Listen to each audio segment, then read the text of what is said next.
Un relief luxuriant parsemé de cases et de maisons en banco à l'ombre des manguiers. Temento Samba se découvre. Un village paisible où règne ce jour-là une ambiance festive. Des femmes enjouées, souriantes et visiblement heureuses s'occupent de la cuisine. Raison de cette joie débordante, ce colosse qui surplombe le village. Un forage grandeur nature construit par le PUDC pour mettre fin à un vieux calvaire. C'était vraiment très difficile pour nous. Ouais. On n'arrivait pas à avoir de l'eau potable. Et les enfants aussi. Et puis les parents ouais, et les femmes aussi. Ouais. Le travail est devenu plus facile. Ouais. Le travail ménager, les jardins, et tout ça. Les femmes étaient fatiguées, oui. En tout cas, c'est venu au moment. Ouais. On est très contents. Aujourd'hui, le forage c'est très important, surtout pour nous les femmes et les enfants. Ça nous donne de la santé pour l'eau potable et le maraîchage et la cuisine aussi. C'était très fatigant ici, mais maintenant on est très contents.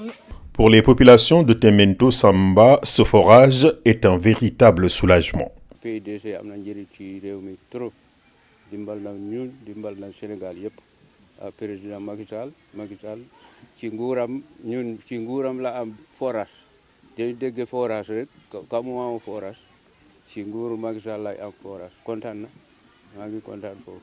Le forage de Temento Samba polarise 12 villages à la ronde grâce à ses 80 mètres cubes heure.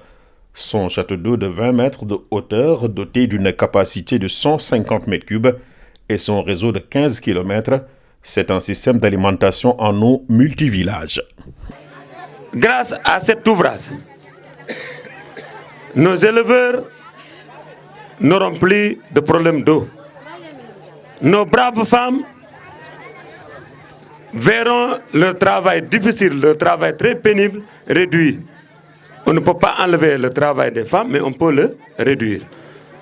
Donc, permettez-moi vraiment de vous remercier. Comme partout où les forages du PUDC sont construits, un périmètre sera mis en place pour accompagner les femmes et les jeunes dans leurs activités génératrices de revenus. Dans le cadre du financement de la phase 2, le financement octroyé par la BID à l'État du Sénégal, nous avons prévu des sommes importantes pour aménager des périmètres agricoles communautaires au droit des forages, au droit des systèmes que nous avons mis en place pour que justement nous puissions accompagner les populations, jeunes et femmes, à s'adonner à des activités génératrices de revenus.